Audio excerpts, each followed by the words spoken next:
মুসলমানের ছেলেরাও, হে নবী উম্মত উম্মতিরা, আজ আল্লাহ পাক আমাদের ঘরে বড় নসিবওয়ালা করে দিয়েছেন, বড় তকদিরওয়ালা করে দিয়েছেন। আমার আল্লাহ আমাদের সকলকে অমুক পাড়া থেকে, অমুক নগর থেকে, অমুক বস্তি থেকে নিয়েছে এই ওয়াজের মজলিসে জড়া করে দিয়েছেন, এই জান্নাতের বাগানে জড়া করে দিয়েছেন। হে নবীর উম্মত উম্মতিরা, ওয়াজের মজলিস নাম শুনেছেন, এই ওয়াজের মজলিসের ব্যাপারে আমরা জানি না, এর গুরুত্ব আমরা বুঝি না। হে নবীর উম্মত উম্মতিরা, হুজুর পাক সাল্লাল্লাহু সোনার জবানে এটাকে জান্নাতের টুকরা ঘোষণা করে দিয়েছেন। যদি ওয়াজের মজলিসে কেউ বসে, সে যেন আল্লাহর জান্নাতের বাগানে গিয়ে বসে বলল, হে নবীর উম্মত উম্মতিরা, মুসলমানের ছেলেরা, দুনিয়াতে দুটো জায়গা জান্নাতের টুকরা আছে। একটা হচ্ছে মা বাইনা বাইতে ও মিম্বারে মির রিয়াজুল জান্নাত, হুজুরের ঘর থেকে মেম্বার, দরমিয়ানের জায়গাটাকে আল্লাহ জান্নাত করেছে। আর একটা জায়গা আমার আল্লাহ নির্দিষ্ট করে দেন নয়, কোন নির্দিষ্ট জায়গা নয়, কোন নির্দিষ্ট ঠিকানা নয়, নির্দিষ্ট গ্রাম নয়, নির্দিষ্ট পাড়া নয়, যে যেখানে আল্লাহ আল্লাহ রাসূলের জিকির করবে, আল্লাহর কথা বলবে, নবীর কথা বলবে, আল্লাহর জিকির করবে, নবীর কথা বলবে, নবীর জিকির করবে, নবী দিবসের মাহফিল করবে, আল্লাহ আল্লাহ রাসূলের জিকির আজগার করবে। ওই মজলিসে যখন বান্দা বসে যাবে, ওই বান্দা জানো আল্লাহর জান্নাতে দাখিল হয়ে গেল। মুসলমানের ছেলেরাও, এর বিরুম্মত উম্মতিরা, আল্লাহ আল্লাহ রাসূলের কথা শুনলে কি হবে?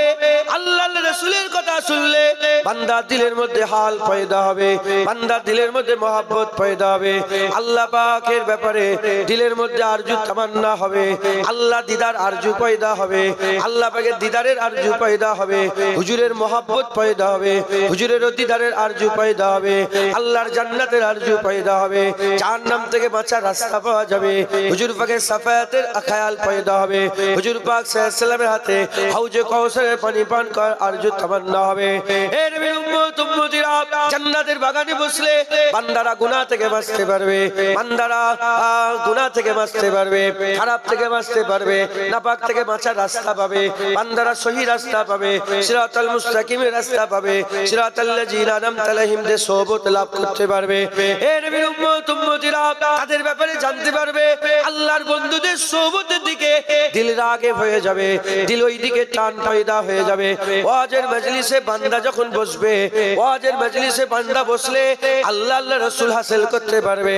আর যে বান্দা আল্লাহ আল্লাহ রাসূল হাসিল করবে, আমার আল্লাহ তাদের দুনিয়া আখিরাত ভালো করে দেবে।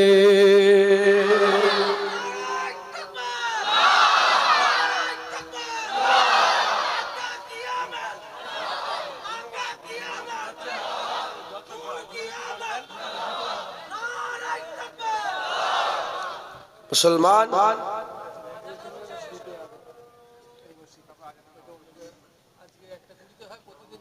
এটা অনেক দূরে আজান হচ্ছে, শুনছেন আপনারা? আল্লাহ রাসূলের কথা শোনার দরকার আছে না নেই? কার কথা শুনবে? পার্টির নেতা? হ্যাঁ, কার কথা শুনবে? কার বাড়াই শুনবে? কার তারিফ শুনবে? জানেন নে? আলহামদুলিল্লাহ রাব্বিল আলামিন, সমস্ত প্রশংসা তো রব্বুল আলামিন আল্লাহ, সমস্ত তারিফ, সমস্ত ভালো নাম তো আল্লাহরই। জোরে বলেন সুবহানাল্লাহ। কথা ঠিক না বেঠিক বলেন? কার তারিফ শুনবো আমরা?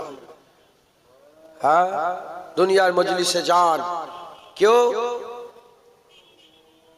প্রধানমন্ত্রীর তারিফ করে, কেউ বা কারো, কেউ বা কারো, কেউ বা কারো, এ বলে এ সেরা, এ বলে এ সেরা, ও বলে ও সেরা, কিন্তু সব লুৎফা। সব কি গো? সব লুৎফা। পুরুষের সিদ্রার ভিতর থেকে এক ফোঁটা পানি বেরিয়েছে, আর মায়েদের পাঁজরের ভিতর থেকে এক ফোঁটা পানি বেরিয়েছে, দুটো পানি মিশ্রণ হয়েছে, লুৎফা তৈরি হয়েছে, সব লুৎফা। কার তারিফ?